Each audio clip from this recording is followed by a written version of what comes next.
और अब खबरें विस्तार से। और खबर चित्तौड़गढ़ से है, जहां के निम्बाहेड़ा क्षेत्र के बांसा गांव में एक महिला को किडनैप करने का वीडियो वायरल हो रहा है। महिला के दूसरे पति ने उसके पहले पति के घर पर घुसकर किडनैप कर उसे ले गया है, ये ऐसे आरोप लगाए जा रहे हैं। पुलिस मामले की जांच में जुटी है।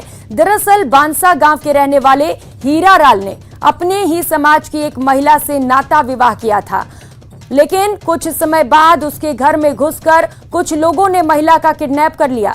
घटना 27 अगस्त की बताई जा रही है, जिसका वीडियो सोशल मीडिया पर वायरल हो रहा है। फिलहाल पूरा मामला नाता विवाह के लेन देन को लेकर बताया जा रहा है और पुलिस महिला की तलाश में जुटी है। और भी ज्यादा जानकारी के साथ सहयोगी सुभाष बैरागी हमारे साथ जुड़ चुके हैं। सुभाष, क्या है पूरा मामला? वीडियो वायरल हो रहा है, कितनी सच्चाई इस वीडियो में? जी बिल्कुल, मैं आपको बताना चाहूंगा कि मेवाड़ क्षेत्र में एक नाता प्रथा बहुतायत से प्रचलित है, जिसमें जब कोई महिला अपने किसी पुरुष के साथ दूसरा विवाह कर लेती है तो उसके पहले पति या पीहर वालों को कुछ नकदी देनी पड़ती है, और वो जब नकदी दी जाती है तो उसके बाद ये विवाह को मान्यता मिलती है। लेकिन ऐसे हालातों में प्राइमरी रूप से जानकारी सामने आई, हीरालाल जो है वो जिस महिला को शादी कर लेके आया था, उसके सामाजिक तौर पर जो नाता विवाह का जो लेन देन है वो पूरा नहीं हो पाया। इससे चलते उसके पीहर पक्ष के लोगों के साथ ही उसके पहले पति पर आरोप लगे कि वो लोग उसे उठाकर ले गए। फिलहाल पुलिस ने मामला दर्ज करते हुए जांच शुरू कर दी है। जी प्रियंका। जी सुभाष, पुलिस ने जांच शुरू की है, लेकिन क्या कहना है घर वालों का जिनके घर से किडनैपिंग की गई है? क्योंकि वो तो उन लोगों को जानते भी होंगे, महिला है उस घर में जहां पर किडनैपिंग की गई है।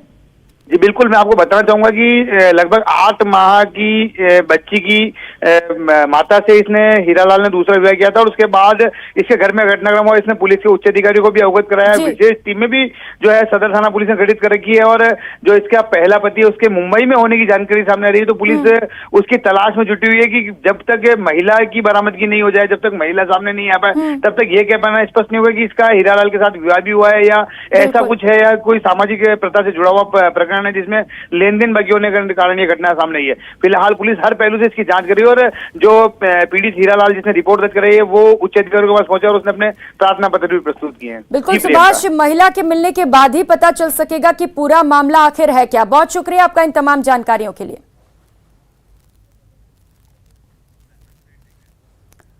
वहीं अलवर के थाना गाजी में जयपुर एसीबी ने बड़ी कार्रवाई करते हुए थाना गाजी के निर्दलीय विधायक कांतिलाल मीणा के 2 बेटे लोकेश और कृष्ण को 5 लाख की रिश्वत लेते हुए रंगे हाथ गिरफ्तार किया। इनके साथ राजगढ़ विकास अधिकारी नेतराम और प्रधान के बेटे जयप्रकाश को भी गिरफ्तार किया गया। दरअसल परिवादी की ओर से जयपुर एसीबी कार्यालय में यह शिकायत दी गई थी कि हैंडपंप का ठेका बिल पास कराने के एवज में राजगढ़ के विधायक के 2 बेटे बीडीओ और प्रधान के बेटे की ओर से बिल पास कराने के एवज में 5 लाख की रिश्वत की डिमांड की जा रही है। एसीबी ने इसका सत्यापन कराया और चारों को गिरफ्तार कर लिया है। सभी चारों आरोपियों को जयपुर के एसीबी विशेष न्यायालय में पेश किया जाएगा। अभी एसीबी के स्तर पर खुलासा होना बाकी है।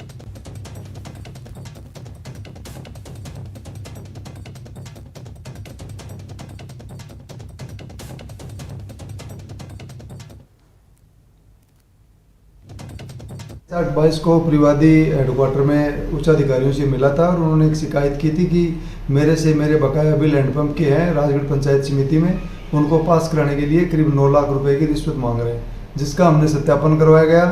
सत्यापन हम 4-5 बार करवाया, और सत्यापन में पाया गया कि वहाँ का विकास अधिकारी श्री नेतराम व दलाल लोकेश व अन्य जयप्रताप सिंह उनसे रिश्वत की मांग कर रहे हैं। यार कुछ भी नहीं है, पैसा जिसका खाना नीयत खराब हो जाए तो कुछ भी कर ले। पॉलिटिकल क्या करेंगे इसमें? जिसकी नीयत खराब हो जाए उसका क्या करोगे आप? कल को मेरी नीयत खराब हो जाए मैं क्या करूँगा? और मेरे को पैसा कमाना होता तो उस वक्त खूब पैसे मिले लोगों को, पैसे कमाना होता तो इशू ये नहीं है। अब ये तो राजनीति चक्रव्यूह है नहीं, पर मित्रों के चक्रव्यूह में फंस गए, और फंस गए तो साहब उसका कानून के ऊपर जाकर के भरोसा करना पड़ेगा। और अब खबर आपको सावधान करने वाली। बारिश के मौसम में अगर सड़क से गुजर रहे हो, वो भी किसी वाहन से, और शहर जोधपुर हो, तो सावधान रहिए, सतर्क रहिए। हम ऐसा क्यों कह रहे हैं ये बताएंगे, लेकिन सबसे पहले आप इन तस्वीरों को देख लीजिए। चौंकिए मत, ये कोई स्कूटी की समाधि स्थल नहीं है। शानदार चमकदार सन सिटी की सड़कें हैं। भगत की कोठी रेलवे स्टेशन के सामने की सड़क है, लेकिन देखिए बारिश के मौसम में इस सड़क की सारी सच्चाई सामने आ गई। बीचों बीच से ये सड़क धंस गई है। वो तो शुक्र है इस पर सवार बुजुर्ग की जान बच गई। अस्पताल में है, सिर और कंधे पर चोट लगी है, इलाज करा रहे हैं और कोस रहे हैं उस इंजीनियर को जिसकी इंजीनियरिंग का ये अनोखा नमूना है। हालांकि ये कोई पहली बार नहीं जब इस सड़क पर किसी वाहन की समाधि बनी हो। पहले भी इस मार्ग पर कई बार सड़कें धंस चुकी हैं। अब सवाल उठ रहे हैं कि कहीं इस सड़क को बनाने में करप्शन का खेल तो नहीं हुआ है।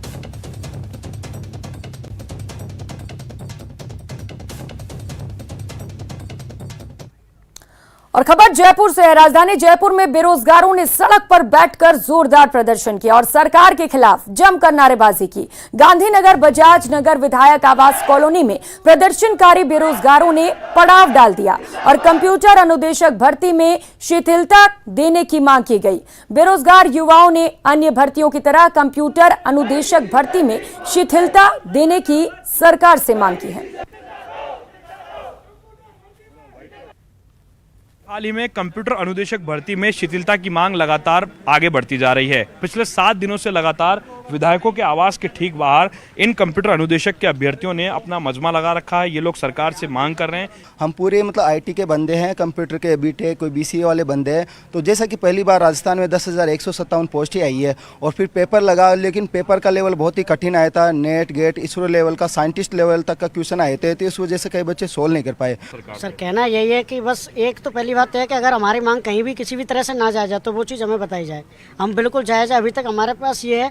तो हम ये बस इतनी सी बात है कि पहले भी 3-4 भर्तियाँ हुई। अभी जैसे रिसेंट कहे थे पशुधन सहायक, ये 2022 में 2016 का प्रयोग वो कहते हैं वो ग्राम सेवक वाली भर्ती है, उन्होंने भी पहले मेरिट कम करके कहते जगह पूरी भरी गई थी। अब इतनी सी मांग हमारे यहाँ पे है कि बस ये है कि मेरिट कुछ नीचे कुछ रिलैक्सेशन दे के मेरिट में सभी कैटेगरी में वो आप अपने हिसाब से देखिए कैसे कितना रिलैक्सेशन किस कैटेगरी में देना है।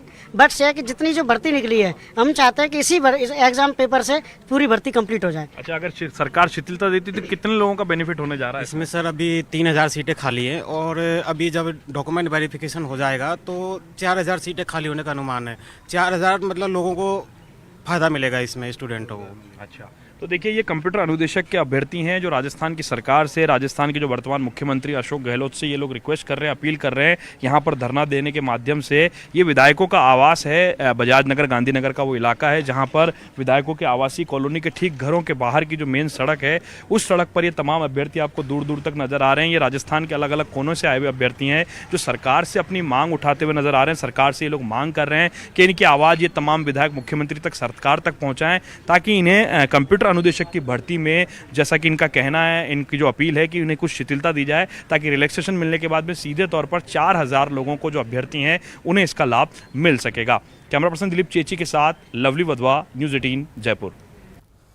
और अब बात जोधपुर की, जहां बेखौफ चोरों का आतंक मचा हुआ है। ताजा मामला सदर कोतवाली थाना का है, जहां पर ड्राई फ्रूट की एक दुकान मौजूद है, जहां देर रात 3 अज्ञात चोरों ने चोरी की घटना को अंजाम दिया। केसर के डिब्बे, चांदी के बर्क और नकदी पर हाथ साफ किया है। बताया जा रहा है कि चोर लाखों का सामान चोरी कर ले गए हैं। चोरी के दौरान क्षेत्र में लगे सीसीटीवी कैमरे में चोरों की तस्वीरें कैद हुई हैं। सीसीटीवी फुटेज के आधार पर पुलिस चोरों की तलाश में जुटी है। तो ये सीसीटीवी फुटेज इस वक्त आपको टीवी स्क्रीन पर दिखा रहे हैं, जहां पर कुछ चोर दुकान में घुसते हैं, वहां पर बड़े आराम से चोरी करते हैं और मौके से फरार हो जाते हैं। तो फिलहाल पुलिस पूरे मामले पर जांच में जुटी हुई है और चोरों की तलाश लगातार जारी है।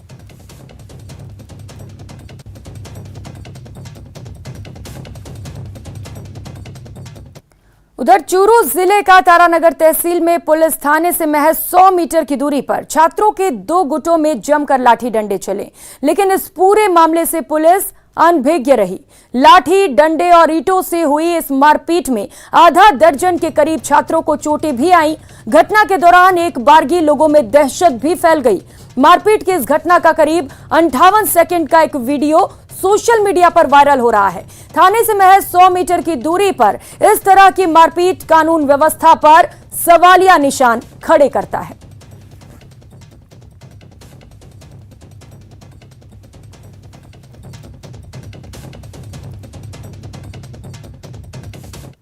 और खबरों में आगे बढ़ेंगे। थाने में आत्मदाह के प्रचलित मामले के बाद सोशल मीडिया पर एक और तेजी से वीडियो वायरल हो रहा है। वीडियो में कोटा विश्वविद्यालय के संविदा कर्मी ने विश्वविद्यालय प्रशासन प्रताड़ित करने के आरोप लगाए हैं। वीडियो में संविदा कर्मी देवेंद्र शर्मा ने आत्मदाह की चेतावनी दी है। कोटा विश्वविद्यालय में 5-6 वर्ष से कार्य कर रहा हूँ। वहाँ के जो स्पोर्ट के जो अधिकारी हैं विजय सर, वो मेरा लगातार शोषण कर रहे हैं। Sunday, second Saturday, Holi, Diwali, कोई भी अवकाश हो, हमें एक भी छुट्टी नहीं दी जाती और उन छुट्टियों का एक्स्ट्रा ड्यूटी के नाम पर बिल बनाकर वो पास करा के विजय सर और ठेकेदार दोनों आपस में हड़प लेते हैं। ये दोनों आपस में मिले हुए हैं और ठेकेदार हमसे 500 रुपये अलग से कमीशन लेता है। मेरे से नहीं, पूरी यूनिवर्सिटी के कर्मचारियों से ठेकेदार किसी से 500, किसी से 600 कमीशन लेता है। जब मैंने इसका विरोध किया तो उन्होंने मुझे नौकरी से हटा दिया गया। प्रशासन व ठेकेदार द्वारा मुझे बहुत ज़्यादा परेशान किया जा रहा है। मेरी आर्थिक स्थिति ठीक नहीं है, घर में खाने का एक दाना भी नहीं है। अगर 1 तारीख तक यूनिवर्सिटी प्रशासन द्वारा मुझे नौकरी पे नहीं रखा गया तो मैं 1 तारीख को यूनिवर्सिटी के मेन गेट पर आत्मदाह कर लूँगा। इसकी पूरी जिम्मेदारी यूनिवर्सिटी प्रशासन व ठेकेदार की होगी। अगर इस दौरान मेरी मृत्यु हो जाती है तो मेरे पूरे परिवार की जिम्मेदारी यूनिवर्सिटी प्रशासन की होगी। इसकी सूचना मैंने राज्यपाल महोदय व सीएम साहब को भी दे चुका हूँ, लेकिन उनकी तरफ से कोई संतुष्टिजनक जवाब अभी तक नहीं आया है।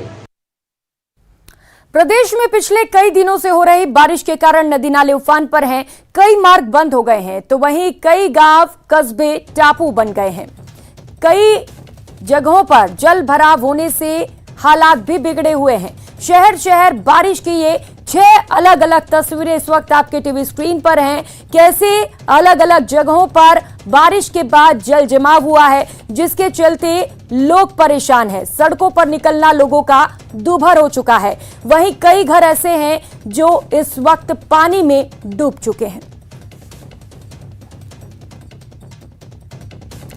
तो सबसे पहले बात बारां की, जहां पर जोरदार बारिश की वजह से नदी और नालों में उफान है। कई इलाकों में तो सड़क से संपर्क भी टूट चुका है। हाल ये है कि नदी नालों को पार करने के लिए जान जोखिम में डालना पड़ रहा है। एक तस्वीर इस वक्त आपको टीवी स्क्रीन पर दिखा रहे हैं। ये तस्वीर देखिए, बाइक है, बाइक पर महिला सवार है और बाइक लोगों के कंधों पर। अजब गजब तस्वीर है, जहां चेरा खाड़ी की नदी में उफान आने के बाद कुछ लोगों ने मोटरसाइकिल को कंधों के ऊपर रख लिया और महिला को इसके ऊपर बिठा दिया।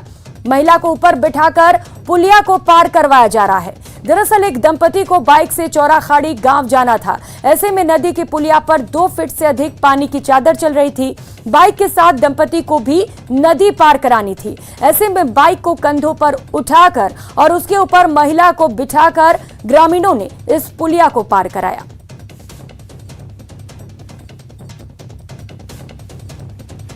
ब्रेक के बाद आप सभी का स्वागत है। खबरों में आगे बढ़ेंगे। जल शक्ति मंत्री गजेंद्र सिंह शेखावत ने प्रदेश सरकार पर एक बार फिर से निशाना साधा है। गजेंद्र सिंह शेखावत ने कहा कि जनता त्राहिमाम कर रही है और कांग्रेस कुर्सी बचाने में जुटी है। न किसानों की चिंता है और न ही कानून व्यवस्था की। राजस्थान की जनता खुद को ठगा महसूस कर रही है। राजस्थान के राजनीतिक हालात पर मैं टिप्पणी नहीं करना चाहता, लेकिन इतना अवश्य कहूँगा कि राजस्थान में जिस तरह से कांग्रेस पार्टी के आपसी विग्रह जो पिछले 3.5-4 साल से चल रहा है, उसका खामियाजा निश्चित रूप से राजस्थान की जनता ने भुगता है। पिछले कुछ समय से भी सरकार का फोकस जन कल्याण, लोक कल्याण के कामों के बजाय जब कुर्सियां बचाने, बदलने, कौन कुर्सी पर रहेगा, कौन नहीं रहेगा, इसके ऊपर जब केंद्रित हो गया है। उसके बाद में राजस्थान की जनता त्राहिमाम कर रही है। आज जिस तरह से पूरे प्रदेश भर में अनेक स्थानों पर अतिवृष्टि के कारण से नुकसान हुआ है, उसकी गिरदावरी कराने के बजाय सरकार कुर्सी के पर कौन बैठेगा इसकी चिंता में व्यस्त है। जगह जगह अपराधी बेलगाम हो गए हैं और जनता तो शिकायत करे ही करे। सरकार के ही दल के चुने हुए जनप्रतिनिधि भी विधानसभा में सरकार को घेरने का काम कर रहे हैं। ये इस बात का परिचय है कि वर्तमान सरकार पूरी तरह से विफल हो गई है, पूरी तरह से असफल हो गई है और आज राजस्थान की जनता अपने आप को ठगा हुआ महसूस कर रही है। तो वही चिकित्सा मंत्री प्रसादी लाल मीणा ने कांग्रेस अध्यक्ष के पद के लिए अशोक गहलोत के नाम का समर्थन करने की बात कही। उन्होंने कहा, मैं सीएम अशोक गहलोत के साथ हूं। सीएम का नाम हाईकमान तय करता है। सोनिया गांधी जिस नाम को तय करेंगी वो सभी को मंजूर होगा। मैं तो अशोक गहलोत जी के साथ हूँ। अशोक गहलोत जी के साथ था शुरू से ही, राजनीति में तीसरी बार मंत्री हूँ, तो निश्चित रूप से हमेशा अशोक गहलोत जी को हाईकमान ने बनाया। सोनिया जी ने हमेशा उनको बनाया है। सोनिया जिसको बना दी उसी के साथ हूँ मैं। लेकिन अब वो तो राष्ट्रीय अध्यक्ष बनने जा रहे हैं ना सर। राष्ट्रीय अध्यक्ष का समझते हो क्या महत्व है? फिर समझते हो क्या महत्व है राष्ट्रीय अध्यक्ष का? सोनिया जी उन्होंने कह दिया, सोनिया जी जिसको भी कर देगी उसके साथ राष्ट्रीय अध्यक्ष और सारे विधायक उसके साथ होंगे। ना सोनिया जी जिसका भी नाम ले देगी, और हमारे राष्ट्रीय अध्यक्ष जी ये सोचकर, और सोनिया जी ये सोचकर कि अगली बार राजस्थान और छत्तीसगढ़ की गवर्नमेंट रिपीट होनी चाहिए। अगर दोनों सरकारें रिपीट नहीं हुई फिर देश में हालात ठीक नहीं। इसको रिपीट करने के लिए हर संभव प्रयास सोनिया जी और अशोक जी मिलकर करेंगे। ऐसा आदमी हो जो दोबारा सरकार ला दे, तो सोनिया जी और अशोक गहलोत जी हमसे ज़्यादा जानते हैं। तो प्रदेश में अगला मुख्यमंत्री कौन होगा, इसे लेकर हर किसी के मन में सवाल है। मुख्यमंत्री अशोक गहलोत कांग्रेस के अध्यक्ष पद के लिए नामांकन भरने वाले हैं। माकपा विधायक गिरधारी लाल मैया ने कहा है कि उन्हें चेहरे से नहीं नीति से मतलब है। माकपा हमेशा बीजेपी के खिलाफ खड़ी रहने वाली पार्टी के साथ है। उन्होंने कहा कि अशोक गहलोत और सचिन पायलट दोनों ही जनता से जुड़े हुए नेता हैं। ऐसे में आला कमान जिसे भी मुख्यमंत्री बनाएगा वो उसका समर्थन करेंगे।